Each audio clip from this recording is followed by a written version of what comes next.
Welcome to the class my dear students. आपने देखा मैंने पहली क्लास अपनी वोकेबलरी की पढ़ाई, दूसरी ग्रामर की पढ़ाई, फिर मैंने बच्चों का रेस्पॉन्स लिया। मैंने टेलीग्राम पे, यूट्यूब पे एक सर्वे किया और जानना चाहा कि बच्चे किस चीज़ की ज़्यादा ज़रूरत महसूस करते हैं। तो जो बिगनर हैं, जो नए स्टूडेंट्स हैं, उन्हें तो अपने सिलेबस को पूरा करना चाहिए किसी की क्लास में जा करके, उनकी चीज़ों को समझ करके। वो किसी भी टीचर की, आप हमारी किसी भी क्लास में जाकर के अपना सिलेबस पूरा कर सकते हैं और उसके बाद फिर इस प्लेटफॉर्म पे आप एंजॉय कर सकते हैं किसी के द्वारा कराई जा रही प्रैक्टिस को। और हम लाए हैं अब आपके लिए मॉक टेस्ट। अच्छा, मॉक टेस्ट 200 मार्क्स का भी हो सकता है, 100 मार्क्स का भी हो सकता है, फिर उसके सॉल्यूशन में बड़ी प्रॉब्लम हो जाएगी। तो 25 मार्क्स में ही आपको ये एहसास करा देंगे कि जो आप मॉक टेस्ट लगा रहे हो इससे आपको CGL, CHSL, MTS, चाहे स्टेनोग्राफर का 100 मार्क्स का एग्जाम हो या CPO का 200 का, सब में ही आपको फ़ायदा मिलेगा। बिना ज़्यादा बात किए मैं पॉइंट पे आता हूँ। और आज का क्वेश्चन नंबर जो हमारा पहला है वो है ड्वार्फ्ड।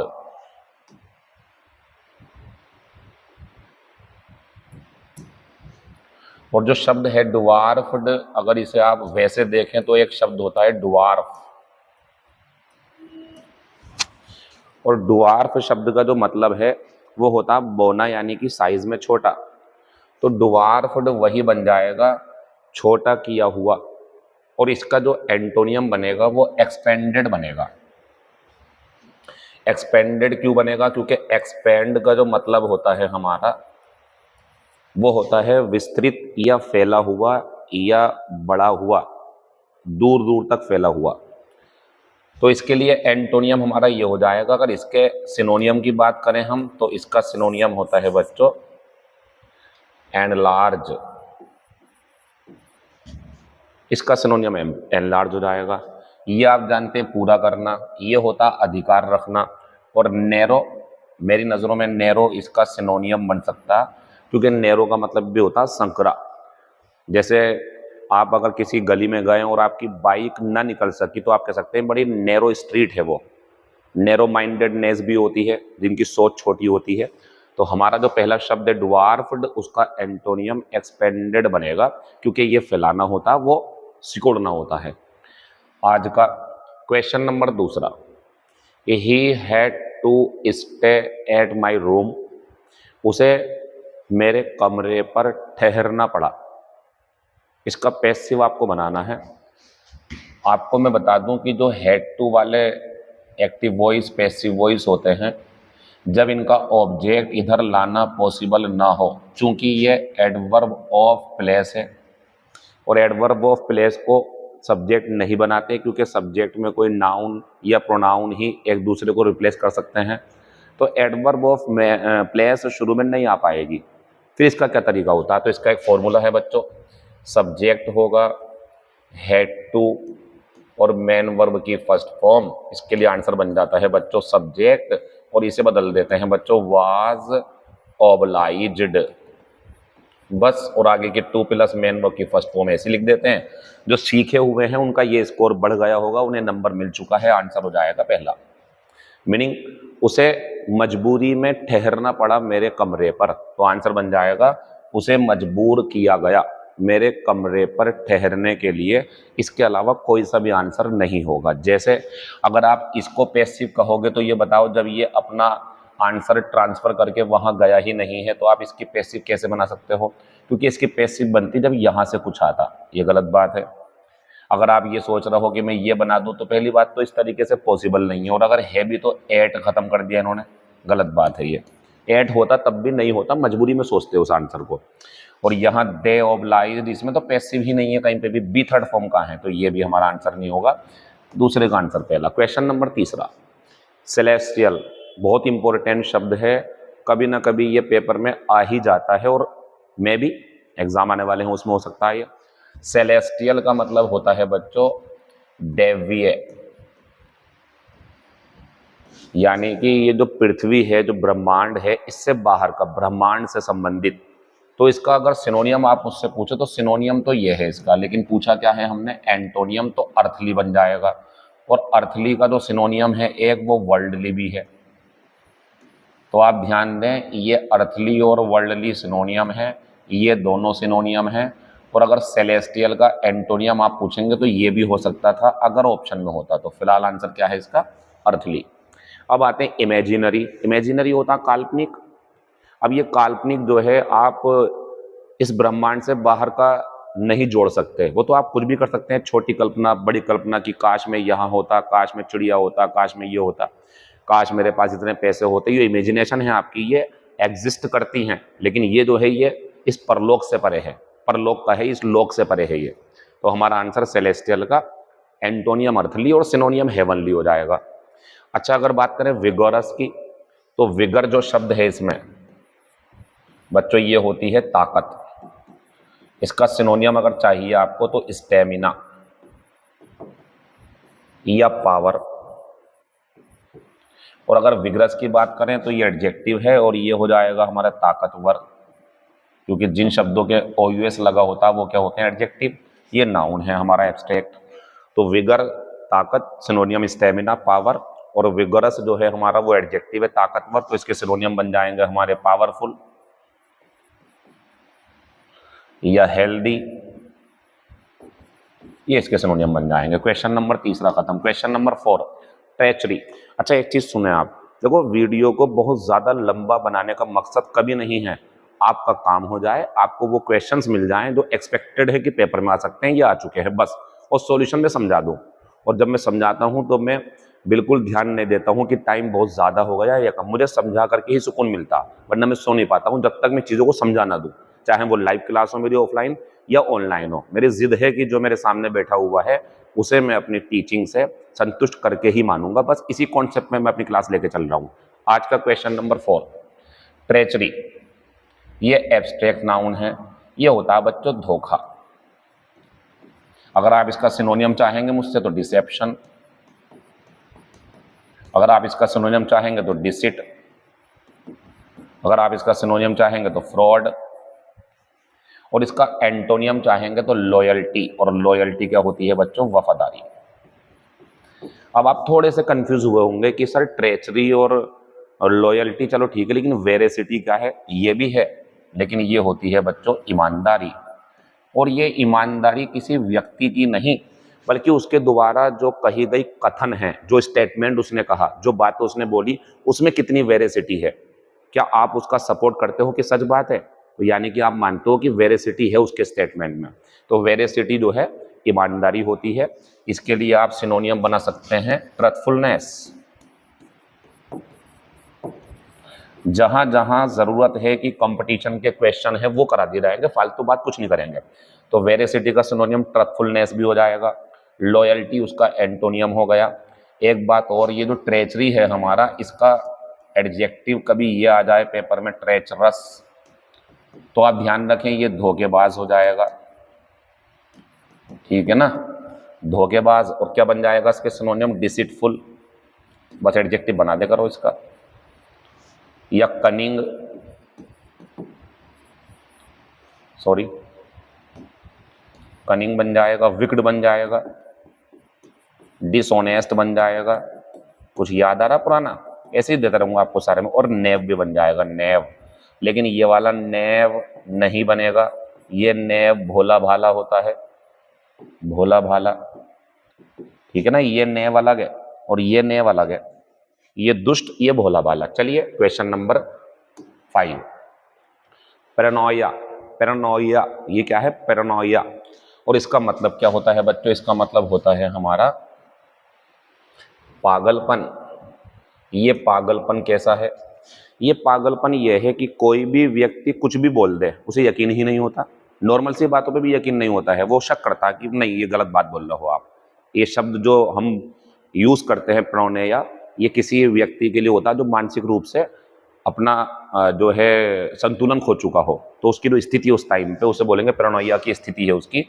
और इसका जो एंटोनियम है बच्चों वो सैनिटी है, क्योंकि ये होती है समझदारी। अब इसके बने हुए शब्द देख लो, काफी आते हैं पेपर में। सैनिटी से बनता है सैन, और बच्चों ये होता है समझदार। इसका सिनोनियम बन जाएगा वाइज। लेकिन इसी से एक शब्द बनता है, ज्यादा पूछते हैं पेपर में, ये बहुत आता है पेपर में, इंसैन। ये होता है बच्चों पागल, ये इसका हो जाएगा। क्वांटिटी आप जानते हैं मात्रा होती है, स्टेटमेंट कथन होता है। क्यों टाइम दूंगा मैं? क्या लग रहा है टाइम देने की जरूरत है? क्यों? आप देखते जाओ चीजों को और आगे बढ़ते जाओ। न देर तक रुकना है और न बहुत तेज भागना है, आराम से चीजों को लेके चलना है। टारगेट सुन लें, सिर्फ और सिर्फ ऐसे स्टूडेंट्स जिन्हें ग्रामर की, वोकेबलरी की प्रैक्टिस की जरूरत है, उनके लिए मैं जुड़ चुका हूं और अब मैं रुकने वाला नहीं हूं। मॉक टेस्ट फिलहाल तो 50 कह रहा हूं मैं आपसे, लेकिन चलते ही रहेंगे इंशाल्लाह। बाकी मौके की नजाकत को देखते हुए कभी कभी कुछ और भी देंगे। फिलहाल मिलिटेंट पे आते हैं, तो मिलिटेंट का सिनोनियम पूछ रहे हैं। हाँ, तो मिलिटेंट का जो सिनोनियम होता है ना बच्चों, वो होता आक्रमणकारी, यानी कि जो आक्रमण कर दे, या कह सकते हैं गुस्सेनाक या आक्रामक। और इसके सिनोनियम अगर चाहते हैं तो बनेगा एग्रेसिव या अटैकिंग, जो हमेशा लड़ने को तैयार रहता है। क्या आपके दिमाग में इसके सिनोनियम में बेलिकोस नहीं आया था? नहीं आया तो आपकी वर्ड पावर कमजोर है। तो मिलिटेंट में आ जाएगा एग्रेसिव, अटैकिंग, बेलिकोस, और भी कुछ सोच सकते हैं आप, क्वारलिंग। फिलहाल आगे बढ़े अगर सिनोनियम में, तो हमारे पास जो है सिनोनियम इस टाइम पे वो कॉम्बेटिव है। अब बच्चों कॉम्बेटिव हो गया हमारा लड़ाई लड़ने वाला। कॉम्बैट से बात आती है अब, तो कॉम्बैट जो होता है बच्चों, इसका भी बहुत बढ़िया सिनोनियम है, झगड़ा होता है ये, या लड़ाई, और ये होगा झगड़ा करने वाला। तो कॉम्बैट के सिनोनियम बन जाएंगे डिस्प्यूट, क्वारल, स्ट्राइफ, ये इसके सिनोनियम बन जाएंगे। अगर बात करें ड्रामेटिक, तो मतलब आंसर नहीं है इसका, ये आंसर तो ये है। तो ड्रामेटिक की अगर बात करें, तो ड्रामेटिक होता है हमारा जिसमें हंसी मजाक हुई हो, ज्यादा सीरियसनेस ना हो, मजा आया हो बहुत ज्यादा, कोई प्ले कर दिया कहीं पे खूब हंसाने के लिए लोगों को, तो ड्रामेटिक रही वो चीज, बहुत ज्यादा सीरियसनेस नहीं थी वहां पे। तो अगर इसका एंटोनियम आप जानना चाहो, तो इसका एंटोनियम सीरियस हो जाएगा। और बच्चों अगर मैं सही बोल रहा हूं, तो सिनोनियम होता है सीरियस का ग्रेव, गंभीर। एडजेक्टिव होगा तो गंभीर, नाउन होगा ये तो कब्र होती है फिर, और जब एडजेक्टिव होता तो गंभीर होता है ये। तो ये दोनों सिनोनियम, ये एंटोनियम हो जाएगा इन दोनों के लिए। रिलीजियस की बात करूं तो बात हो चुकी है मेरी, इसका सिनोनियम होता पियस, और भी बहुत सारे हैं, होली बन जाएगा। फिलहाल इतनी चीजें जरूरी हैं। आगे बढ़ते हैं क्वेश्चन नंबर 7 पे। ऑस्टेंसिबल, ऑस्टेंसिबल का मतलब होता है बच्चों स्पष्ट। ऑस्टेंसिबल का मतलब होता है स्पष्ट। स्पष्ट मीन्स जो चीजें हो सकती हैं, साफ साफ दिखाई दे रही हैं, उसे बोलते हैं ऑस्टेंसिबल, स्पष्ट। इसका सिनोनियम एपेरेंट है, या क्लियर भी हो सकता था, या ल्यूसिड भी हो सकता था बच्चों, ल्यूसिड, ये इसका सिनोनियम है। अच्छा एक बात आती है, सर ये क्यों नहीं हुआ? तो इसके लिए जो हमारे पास शब्द है वो ऑस्टेंटेशियस है। ऑस्टेंटेशियस बच्चों, ये जो शब्द है उस जैसा ही है ना, ये दिखावटी है। तो जब एक व्यक्ति अपने अमीरी का दिखावा करने के लिए सोने की चेन डाल ले, अंगूठियां पहन ले, बहुत महंगे महंगे कपड़े पहन ले, चश्मे लगा ले, उसे देख के लगने लगे कि बहुत ज्यादा मतलब ये अमीर है, तो उसके दिखावे से ही किलर हो गया, तो वो ऑस्टेंटेशियस है, वो दिखावटी है, इसके लिए ये आएगा। और हमारा जो सिनोनियम है वो अलग है। तो ये ऑस्टेंसिबल है और ये ऑस्टेंटेशियस है, वो पॉजिटिव मीनिंग है, अच्छा है, मतलब वो, इसमें बुराई होती है।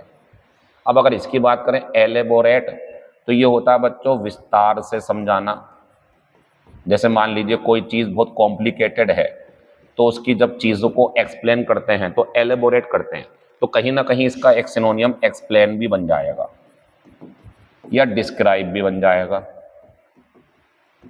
ट्रेडिशनल तो आप जानते हैं पारंपरिक होता है। आगे बढ़ते हैं अब, चलिए इस पे आप अपना दिमाग लगा दीजिए।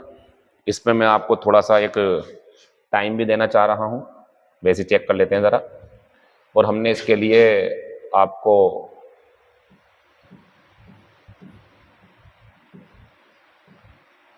दस सेकंड दे दिए, सोल्व करें आप अपना, टाइम शुरू हो चुका आपका। इससे ज़्यादा टाइम नहीं लेना चाहिए, और आपको तो कम टाइम लेना चाहिए था, आंसर अब तक आपका हो जाना चाहिए था। देख लीजिए आपका टाइम पूरा हो गया, और अब हम इसे रोक देते हैं। अब आंसर देख लीजिए इसका। तो he said to us bravo, इसका मतलब होता है शाबाश। और कोई पूछ ले कि ये क्या है, तो इंटरजेक्शन है ये तो कॉमन सी बात है आपके लिए, इंटरजेक्शन। फिलहाल all of you have won the gold medals, तुम सबके सब गोल्ड मेडल्स जीत चुके हो। अब जब इन्होंने यहाँ पे शाबाशी दी है बच्चों, तो इस सेंटेंस में कहीं भी शाबाशी नहीं है, आप देख लो। बस ये है कि उन्होंने आश्चर्य जताते हुए कहा कि हम मेडल जीत चुके थे। बाकी सब कुछ बढ़िया, लेकिन एक कमी है कि ब्रेवो की फीलिंग नहीं दी कहीं भी यहाँ पे, और ब्रेवो की फीलिंग आपको देनी चाहिए थी। अगर बात करें दूसरे वाले में, तो रिग्रेट होता है पछतावा। तो बच्चों पछतावे की जरूरत क्यों है यहाँ पे? यहाँ तो शाबाशी है, गलत बात है। ये तब आता बच्चों जब वो बोलता आई एम सॉरी और you have lost the match, तो कहते विद रिग्रेट, उन्होंने अफसोस के साथ कहा कि तुम मैच हार गए, लेकिन यहाँ अफसोस थोड़ी है। फिर आते हैं तीसरा आंसर रहेगा हमारा। चौथे वाले में बच्चों ये रेप्रिमेंडेड जो है ये डांटना होता है, तो डांटा थोड़ी है यहाँ पे। तो इसका तरीका यही होता है कि ब्रेवो के बदले में प्रशंसा के लिए आता एप्लॉड, प्रशंसा करना होता है ना, वैसे तो यही मिलेगा, लेकिन यहाँ पे ये भी आ सकता है ही प्रेज्ड अस। रेयर केस में ये भी आ सकता है ही प्रेज्ड अस सेइंग दैट, ये भी ध्यान रखना, ऐसे लिखते हैं इसे सेइंग दैट। पता क्या मीनिंग होता है यहाँ पे? अच्छा, यहाँ पे अगर इजेमार होता ना तो इसका मीनिंग होता रहा, लेकिन यहाँ ये प्रेजेंट पार्टिसिपल का काम कर रहा है और मीनिंग है उसने हमारी तारीफ करी ये कहते हुए कि हम सब गोल्ड मेडल्स जीत चुके थे। क्वेश्चन नंबर, इसका मतलब होता है बच्चों डांटना, आलोचना करना, कमियां निकालना, लेकिन हमें तो तारीफ करी गई है। आंसर हो गया तीसरा। Question number 9। अच्छा, इसका मैं आंसर तो बताऊंगा आपको, एक्चुअल में ये जो शब्द है इसका मीनिंग बताना है क्या होता है, नीचे आंसर ढूंढना है आपको सूटेबल इसका। लेकिन मैं पहले थोड़ी सी एरर पूछूंगा आपसे, क्या एरर है क्या? तो आप ये बताइए, द ऑब्स्टेकल्स सब्जेक्ट बने हुए हैं, कोई परेशानी है आपको इसमें? आप मेरा यकीन मानो, ये जो मैं तरीका बता रहा हूँ आपको कि एनालिसिस किया करो, ये ग्रामर का लेवल बहुत बढ़िया कर देगा आपका। एरर बचेगी नहीं मुश्किल से मुश्किल, बस ये करो जो मैं बोल रहा हूँ। दा से कोई प्रॉब्लम नहीं है, ऑब्स्टेकल्स बाधाएं होती हैं, ठीक है, ये बहुत बढ़िया है। अगर धोखे से यहाँ सीम्स होता तो आपको 1 नंबर मिल जाता, क्योंकि सब्जेक्ट प्लूरल है, तो हमारा जो सेंटेंस है उसमें डज नहीं आएगा, डू ही आएगा। तो the obstacles seem to be insurmountable. अब एक शब्द होती है सरमाउंट, और सरमाउंट का एक सिनोनियम होता है बच्चों ओवरकम, और इन दोनों का मीनिंग होता है काबू पाना, किसी चीज को हरा देना और जीत जाना उसके ऊपर, मुसीबतों को हरा देना, मुश्किल समय को पार पा लेना, ये सब सरमाउंट आता है। अब बताओ, जब सरमाउंट में एबिल लगाऊंगा तो क्या हो जाएगा? जिसको हराया जा सकता हो, जिस मुसीबत को आप बीट कर सकते हैं, जिस पे काबू पा सकते हो। और अगर इन लग जाएगा तो जिसे आप सॉल्व ना कर सकते हो ऐसी समस्या, यानी कि आंसर आएगा चौथा, टू डिफिकल्ट टू ओवरकम। ये इस शब्द का आंसर है। अब मैं थोड़ा सा और आगे जाऊंगा, आंसर तो मुझे मिल गया। अच्छा, इसका मतलब है बहुत ज्यादा लंबा और ऊंचा। यहाँ पे थोड़ी सी गलती है बच्चे की टाइप करने वाले की, हमारे ट्रिवियल होगा यहाँ पे, too trivial to attract attention. इतना ज्यादा, ट्रिवियल की हिंदी क्या होती है? महत्वहीन, बिल्कुल बेकार। इसका सिनोनियम बहुत बढ़िया बच्चों, क्योंकि आता रहता है पेपर में, इसलिए लिख रहा हूँ। इनसिग्निफिकेंट, इनसिग्निफिकेंट इसका सिनोनियम है, तो महत्वहीन हो गया, ठीक। इसका कोई मतलब नहीं है। टू इजी टू अचीव, इतना आसान की एकदम से प्राप्त कर लें, उल्टा है उसका वो। आंसर होगा हमारा चौथा। अब मैं आगे बढ़ के जरा इसको एरर के रूप में देखना चाह रहा था। तो बच्चों यहां तक तो बहुत बढ़िया चल रहा है, but no one should doubt, लेकिन किसी को भी देखो, जो मुसीबतें हैं, जो बाधाएं हैं, वो लगती तो हैं कि काबू नहीं पाया जा सकता इनके ऊपर, लेकिन किसी को भी शक नहीं करना चाहिए। वाट दिस फियरलेस वुमेन, जो ये निडर महिला, कैन एकम्प्लिश होता है जो काम हाथ में लिया उसे पूरा करना। एग्जाम्पल के रूप में, अगर आपने कोई चैलेंजिंग टास्क अपने हाथ में लिया, चैलेंजिंग टास्क के रूप में समझ लीजिए आपने एक रस्सी है यहाँ से वहां तक एडवेंचर के रूप में, और आपको चल के जाना है। पहले आप डर रहे थे, लेकिन हिम्मत करके आपने उसे पार कर लिया। आप कह सकते हैं यू हैव एकम्प्लिश्ड, आपने पूरा कर लिया उसे। तो एकम्प्लिश मीन्स अपने टारगेट को पूरा कर लेना, बीच में हिम्मत ना हारना, ये इसका मतलब होता है। तो बच्चों ये बहुत बढ़िया सेंटेंस था, कोई गलती नहीं है इसके अंदर, नो एरर सेंटेंस था। अच्छा, हमारा आंसर वर्ड पावर के ऊपर था, लेकिन मैंने वहां भी काफी सारी चीजें चेक करवाई आपको। Question number next, jaundice. ओए हो क्या शब्द आ गया, ऐसा शब्द मुझे तो ऐसा लग रहा है जैसे किसी पेपर में सीजीएल में आने वाला है। नहीं आएगा तो स्टेनो में आएगा, नहीं आएगा तो सीएचएसएल में। और नहीं आएगा तो कोई बात नहीं, कॉन्फिडेंस ऊपर जाएगा आपका, मुझे लग रहा कि आना चाहिए, बहुत बेहतरीन शब्द है। तो ज्वाइंटिस मीन्स होता है बच्चों पक्षपात या पक्षपाती, यानी कि जो किसी एक की तरफ हो जाता है दूसरे को नकार देता है। इसका जो सिनोनियम बनेगा बच्चों वो बायस्ड बनेगा, और बायस्ड का एक सिनोनियम मैं बताऊंगा आपको, वो होता है बच्चों प्रिजुडाइज्ड। ये तो ऊपर वाले से भी ज्यादा जरूरी हो गया। One of my favourite words for the exam, मेरे एग्जाम में आने वाले शब्दों में बेहतरीन शब्दों में से एक है ये, तीनों ही बहुत बढ़िया हैं। तो ज्वाइंटिस्ट, प्रिजुडाइज्ड और बायस्ड एक दूसरे के सिनोनियम हैं। अच्छा, ये कमजोर होता है, ये बीमार मतलब डिजीज्ड, जिसे बीमारी ने घेर लिया हो, ये मरना होता। आगे चलते हैं। Question number 11, wrongly spelled word. मैं चाह रहा हूं कि सभी बच्चे इस वीडियो को एंजॉय करें, कोई भी क्वेश्चन कहीं से भी आ सकता है। तो बच्चों बता रहे हैं कि गलत लिखे हुए शब्द को ढूंढो। बच्चों डायरिया की स्पेलिंग बहुत बढ़िया है, बहुत बढ़िया, यानी कि ये आंसर नहीं है। शॉफर की स्पेलिंग बहुत बढ़िया, ये शॉफर एक वन वर्ड का भी आंसर है। A person who drives A motor car officially, तो आंसर आएगा इसका शॉफर। तो ड्राइवर को ही शॉफर बोलते हैं, ठीक। और डिसेंटेरे भी सही है, ये होती है पैचिश। मतलब क्या है इसका, जब किसी का पेट खराब हो जाता है और उसे लूज मोशन होते हैं तो उस टाइम पे उसे पोटी आती है, उसे बोलते हैं बच्चों डिसेंटरी। आंसर जो है ना हमारा, ये तो सब सही है, ये गलत है। और बच्चों गलत वाला ही पूछा था, यानी कि अगर आपको आंसर लगाना है कौन सा लगाना, सी। और गलती क्या है कि ये नहीं आएगा। टाइफाइड की स्पेलिंग ये होती है TYPHOID।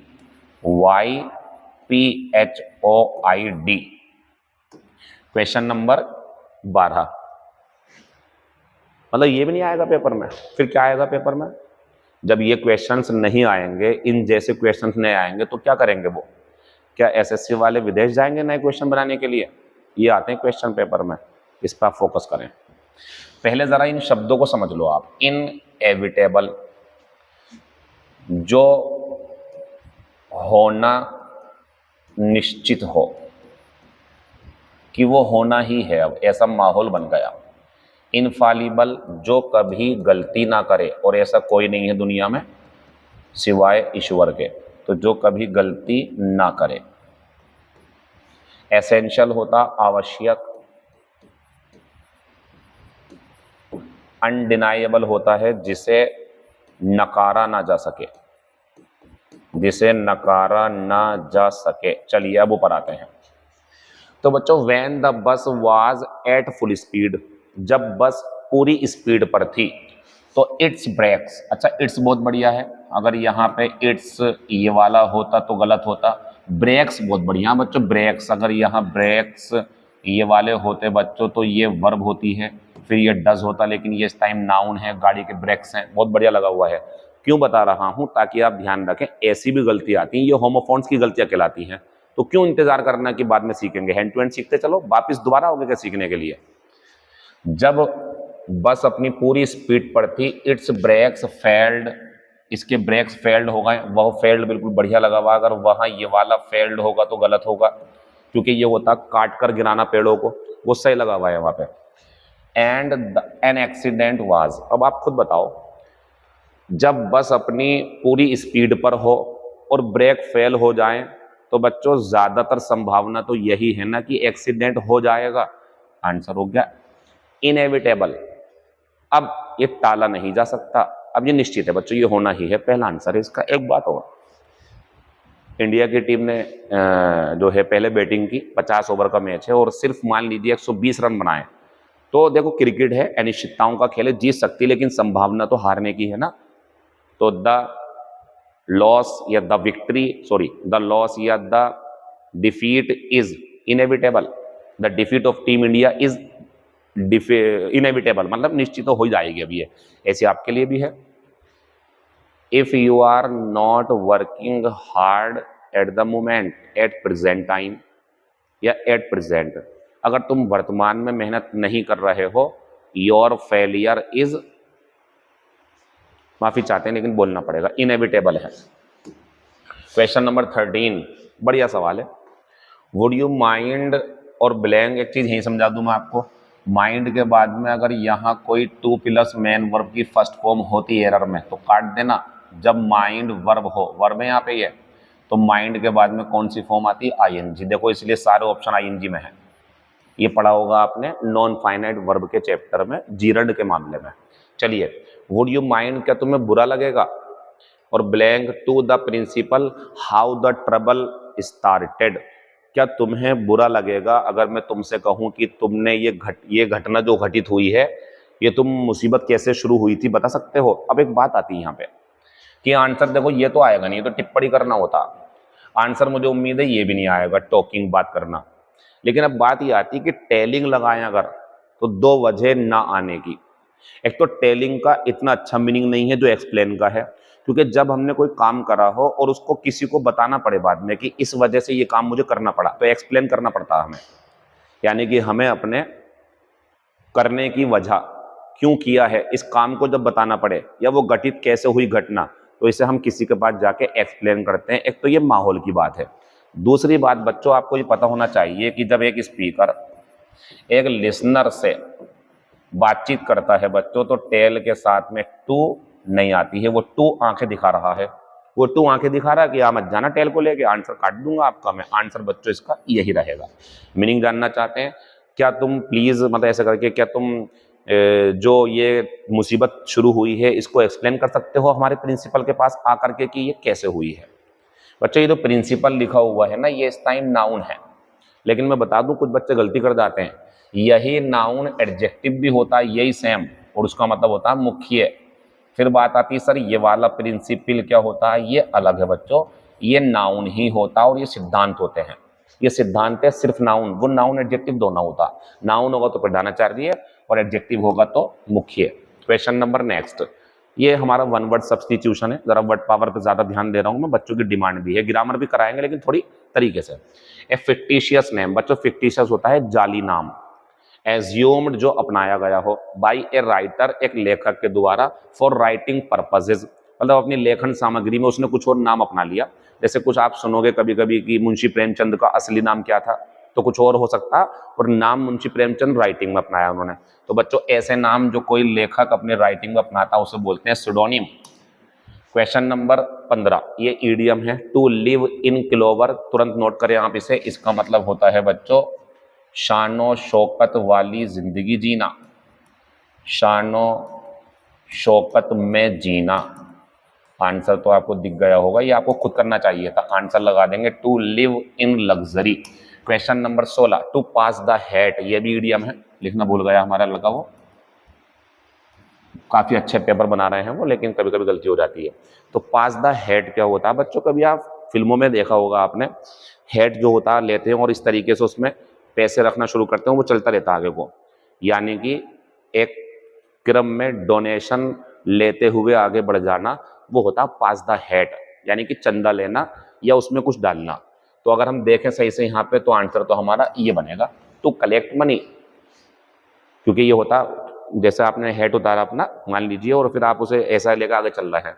या इसका सीधा साधा एग्जांपल बताऊं आपको, आपने देखा होगा फॉरेन कंट्रीज में या इंडिया में भी कोई परफॉर्मेंस दिखाता है स्ट्रीट में, गली में, या कहीं हाईवे पे या रोड में साइड में।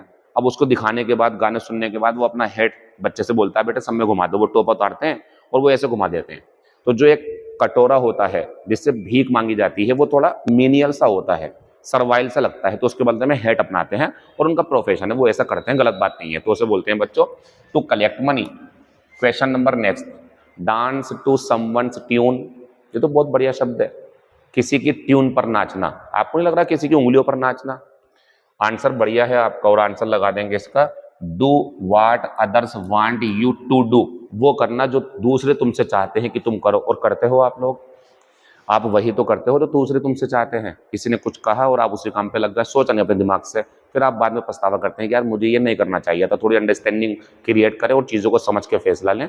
और एक बात का ध्यान रखें, आपका काम स्टूडेंट लाइफ में सिर्फ और सिर्फ पढ़ना है। जैसे मेरा काम टीचर होने के नाते पढ़ाना है, जैसे किसी किसान का काम किसान होने के नाते खेती करना है, और जैसे किसी इलेक्ट्रीशियन का काम अपने इलेक्ट्रीशियन वाले काम पे ध्यान से करना है, जैसे परचूनी की दुकान वाले का काम सुबह को उठ के जल्दी से दुकान खोलना है ताकि ग्राहक ज़्यादा से ज़्यादा उसके पास पहुंच सके, ऐसे आपके लिए है। आप ज़्यादा से ज़्यादा क्वेश्चंस कलेक्ट करो और आगे बढ़ते रहो अपने लक्ष्यों को हासिल करने के लिए। ध्यान लगाओ, इधर उधर मत भटको। आंसर हमारा तीसरा हो गया, क्वेश्चन नंबर 18। ये भी एक ईडियम है, इस पे मैं ध्यान क्यों दे रहा हूँ ईडियम पे? आजकल देखा जा रहा है कि नई नई ईडियम्स काफ़ी आ रही हैं पेपर में। वो जो पहले आती थी, कौन कौन सी, between, to read between the lines, या और भी बहुत सारी, cock and bull story, crocodile tears, a snake in the grass, थोड़ी मतलब आती है, कम हो गई, तो इस पर ध्यान देना पड़ रहा है, इसलिए आप भी ध्यान दें। और ध्यान रखें, एज द क्लो फ्लाइज, बच्चों कौवे की एक खासियत होती है, अगर किसी स्थान से यहाँ पहुँचना है तो यहाँ से जाने के भी रास्ते होंगे, यहाँ से भी जाने के रास्ते होंगे, यहाँ से भी, लेकिन इसकी आदत है सीधा रास्ता तलाशता, यानी कि सबसे छोटा रास्ता अपनाता है ये। आंसर लगा दो, तीसरा ईडियम थी। क्वेश्चन नंबर 19, यहाँ से आकर के अब बढ़िया सी एक आपके लिए एरर लिखी हुई है, चेक कर लेते हैं।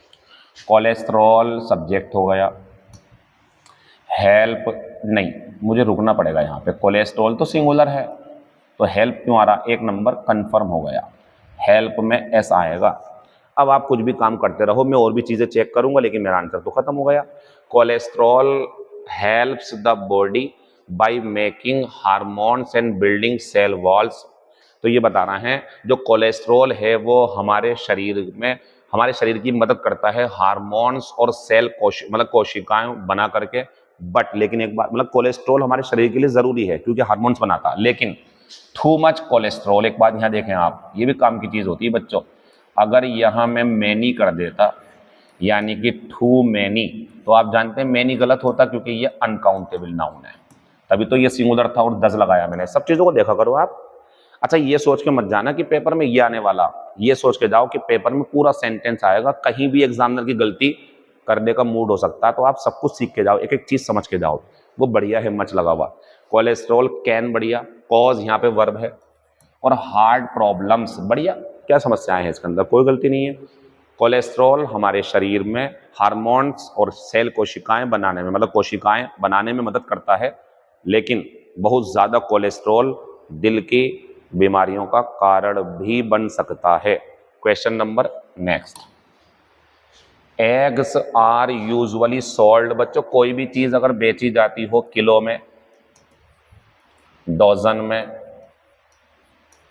ग्राम में, मीटर में, लीटर में, कुछ भी करके हो, तो आप देखें इसके साथ में एक तो बाई आएगा और बच्चों इसके साथ दा भी आता है, तो ये होता है by the kilo, by the dozen, by the gram. Answer हो गया पहला। Question number next, I am sure, मुझे पक्का पता है, you may be a good cricketer, तुम एक अच्छे क्रिकेटर बन सकते हो। मान लो अगर ये सेंटेंस इतना ही होता तो बढ़िया है बच्चों, मुझे पक्का पता है कि तुम एक अच्छे क्रिकेटर बन सकते हो, लेकिन बात तो आगे जा रही है, तो आगे जो जा रही है उसको देखते हैं अब। इफ यू हैड, यानी कि हैड और थर्ड फॉर्म, और ये कौन से टाइप का कंडीशनल हो गया बच्चों? थर्ड टाइप का कंडीशनल। और थर्ड टाइप का कंडीशनल में आप जानते हैं इफ के साथ अगर हैड थर्ड फॉर्म है तो आगे की तरफ फिर फ्यूचर या कोई मॉडल परफेक्ट होनी चाहिए। मुझे उम्मीद है आप टाइम नहीं चाहोगे इसमें क्योंकि आप कर चुके होंगे ये, तो मैं आगे बढ़ जाता हूं। अच्छा, ट्राइफल्स क्या होती हैं? छोटी छोटी बातें, छोटी छोटी बातें, बेकार की बातें। हिंदी सुनना चाहते हो तो हिंदी सुन लें। मुझे पक्का पता है कि तुम बहुत अच्छे क्रिकेटर बन सकते थे अगर तुमने अपना समय बेकार की बातों में नहीं गंवाया होता। आंसर हो गया might have been. Question number 22, he is so bad tempered. जानते हो बैड टेम्पर्ड क्या होता है? जो चिड़चिड़ा हो, व्यवहार जिसका बहुत ज्यादा बुरा हो, एकदम से गुस्सा हो जाता हो, तो ही इज सो बैड टेम्पर्ड, वो इतना ज्यादा बुरा व्यवहार रखता है कि, अब बताओ मुझे, जिस व्यक्ति का व्यवहार बुरा होगा तो उसके दोस्त कितने होंगे बच्चों? चैप्टर डिग्री का रहा था, टॉपिक फ्यू और लिटिल था, और बताया था कि ना के बराबर होगा। आंसर ये है। अगर यहीं पे होता ना अभी ऐसे करके, ही इज सो गुड, वो इतना अच्छा है कि ही हैज, पता क्या आंसर आता है इसका? या a lot of friends. Lot of नहीं होता, लॉट्स ऑफ होता, या तो ये होता या फिर ये होता, वो खत्म हो जाएंगे सारे। ए फ्यू भी चला जाएगा यहाँ से क्योंकि अच्छा बता दिया तो बहुत सारे दोस्त बताने पड़ेंगे, लेकिन जो चीज़ है ही नहीं उसे आप ध्यान ना दें और आंसर जो है आप समझ जाएं कि आंसर फ्यू रहेगा क्योंकि ना के बराबर दोस्त दिखाने हैं। आ जाओ, फिर एक एरर आ गई आपके सामने। भरपूर मसाला है बच्चों, रोजाना मिलेगा। कितने बजे? सुबह को 6:30 बजे पीडीएफ डाल दिया करूंगा, 20 मिनट के अंदर सोल्व करा करना, आंसर लगा के रखना, और 7 बजे पूरी वीडियो मिल जाएगी। ये ऐसे ही होगा, थोड़ा मुझे भी सुकून मिल रहा है, 2 वीडियो नहीं बनानी पड़ेंगी और मटेरियल पे काम भी मैं अच्छा कर पाऊंगा। उस टाइम ज्यादा हेक्टिक हो गया था। मैं सुबह को 8 बजे आता हूँ पढ़ाने, शाम को 6 बजे जाता हूँ यहाँ से, फिर तुरंत यहाँ आता था वीडियो बनाने। 2-2 बजे गया हूँ मैं पिछली अभी 2 क्लासेस जो आपको पढ़ाई हैं, और आप नहीं चाहोगे कि आपके सर बीमार हो जाएं, क्योंकि अभी बहुत सारी जिम्मेदारी है हमारे ऊपर आपकी क्लास को लेकर के, इसलिए डिसीजन लिया गया है, ठीक है ना। सुबह को 6:30 बजे नाश्ता करें सिर्फ आप हमारे साथ, नाश्ते में ही इतना पेट भर देंगे, ना दोपहर का खाना खाने की जरूरत पड़ेगी, ना डिनर करने की जरूरत पड़ेगी। इंशाल्लाह इसी में आपको इतना फायदा पहुंचा दूंगा कि आपका एग्जाम बहुत बढ़िया होगा। Raju doesn't come to our house, मुझे बता दो कि यहाँ तक कोई गलती है क्या? जिसको लग रही हो वो कमेंट में लिख दे कि सर मुझे ये गलती लग रही है, या फिर आप चेक कर लो। Raju doesn't come to our house, Raju जो है हमारे घर नहीं आता है क्योंकि अवर डॉग बार्क्स, कितना बढ़िया डस का इस्तेमाल करा है, क्योंकि हमारा कुत्ता जो है उसके ऊपर भौंकता है। एट हिम, ये भी प्रिपोजिशन काम आएगी आपके। एंड लिक्स हिम, और उसे चाटता भी है, मतलब पहले तो शुरुआत में भौंकेगा उसके ऊपर, लेकिन जब वो आएगा तो उसे चाटता है। लिक होता चाटना। अगर मुझसे आप पूछो ना, तो मैं अगर ये एरर बनाता तो मैं एक गलती यहाँ कर देता, लिक करता और डज लगवा लेता आपसे मैं, क्योंकि इसका सब्जेक्ट वर्ब का कौन है बच्चों? कुत्ता है, और कुत्ता एक है। तो जैसे कुत्ता डज से भौंकता है, ऐसे ही कुत्ता लिक्स से चाटता है, दोनों में डज आएगा। बढ़िया चल रहा। ऑल्दो, हालांकि, I have often told him, अगर आपको प्रॉब्लम है तो ध्यान रखना, ऑफन वाला परफेक्ट में बन जाता, ऑफन की जगह भी बहुत बढ़िया है, सब कुछ बढ़िया, थर्ड फॉर्म भी बहुत बढ़िया। हालांकि मैं अक्सर उसे बता चुका हूं नॉट टू, आ जाइए जरा, मैं इसे यहां उठा के ला रहा हूं और मेरा बस एक ही सवाल है आपसे, उसका जवाब दे दो फिर मैं आगे बढ़ूंगा। मुझे बता दो ये अफ्रेड, सोच समझ के, वर्ब है या एडजेक्टिव है? बताइए, जो अफ्रेड है हमारा, ये वर्ब है या एडजेक्टिव? बच्चों ये एडजेक्टिव है। और मैं अगर आपसे कहूं ही एडवाइज्ड, बहुत बेहतरीन एरर है, बहुत बढ़िया, मतलब ग्रामर से भरपूर बारीकी की ग्रामर, बहुत बारीकी की ग्रामर। तो ही एडवाइज्ड मी और टू और पंक्चुअल, अगर आप ध्यान से देखें तो आप पाओगे कि थोड़ा बहुत मिसिंग है कुछ। ही बढ़िया, एडवाइस बढ़िया, मी बढ़िया, टू के बाद में ये पंक्चुअल होने को कह रहा है बच्चों, तो बी तो देना पड़ेगा ना आपको। उसने मुझे सलाह दी कि मुझे पंक्चुअल होना चाहिए। कहने का मतलब क्या है कि जब आपको लगे कि टू के बाद में कोई एडजेक्टिव है और इसे कह रहे हैं कि डरना नहीं है, पंक्चुअल होना है, सिंसियर होना है, तो बच्चों यहाँ बी होगा। यहाँ जो कमी है ना वो बी की है, टू बी अफ्रेड ये आएगा, to be afraid of it. मैं उसे हालांकि कई बार बता चुका हूं अपने दोस्त को कि तुम्हें इससे डरने की जरूरत नहीं है, डरो मत इससे। तो डोंट अफ्रेड नहीं होता, अगर आपको कहना हो ना, मान लो आप ये कहना चाहते हो कि डरो मत, तो आप ये नहीं कह सकते, ये गलत कह रहे हो आप, डोंट अफ्रेड, ये तो आप गलत बात कर रहे हो बच्चों, ऐसा थोड़ी होता। आपको कहना चाहिए डोंट और बी अफ्रेड। अब सही है, डरो मत, क्योंकि ये जो है बी का काम करेगा हमारा, क्योंकि इसके बाद में वर्ब आएगी, ऐसी इसके बाद में वर्ब आती है बच्चों, बी लगा दो। और गलती जो है हमारी वो कौन से पार्ट में रहेगी? सी पार्ट में रहेगी। बेहतरीन क्वेश्चंस में से एक था, बहुत अच्छे अच्छे क्वेश्चंस जो होते हैं उनमें से एक था, ये छोटी सी गलती है एकदम। ऐसे क्वेश्चंस और मिलते रहेंगे आपको। ही इज प्रोफिशिएंट इन हिंदी, बहुत बढ़िया, ही बढ़िया, इज बढ़िया एडजेक्टिव, प्रोफिशिएंट इन बहुत बढ़िया है Hindi. And can speak English, रुकें आप यहाँ पे और बताइए कोई गलती लग रही हो तो। अगर गलती लगा कर कमेंट करा करो ना, क्यों नहीं करते हो कमेंट? जब आप अपनी एमबी खर्च करके, अपनी इतनी सारी डाटा खर्च करके हमारी वीडियो पे भरोसा जता रहे हो, तो हमारी भी ड्यूटी है ना हम आपके सवालों के जवाब दे। तुरंत कमेंट कर दो कि सर ये क्वेश्चन समझ में नहीं आया, अगली वीडियो में समझा देना। उम्मीद, वैसे मैं बताऊँ आपको क्या करता हूँ, एक एक चीज़ क्रिस्टल क्लियर कर दूंगा मैं, ये मेरी तरफ से कोशिश है, लेकिन फिर भी हम इंसान है, कभी कोई कमी रह जाए तो आप बताइए कि सर ये कमी रह गई, आप ये पूरी कर दीजिए। मैं आज थोड़ी सी स्पीड में चीज़ें लेके चल रहा हूँ, क्योंकि यही तरीका है मॉक टेस्ट सॉल्व करवाने का। आगे बढ़ते हैं। तो ही इज प्रोफिशिएंट इन हिंदी, वो हिंदी में बहुत बढ़िया है, दक्ष है वो। इसके सिनोनियम बन जाएंगे एडेप्ट, ई वाला, ठीक है ना, और भी हो जाएंगे।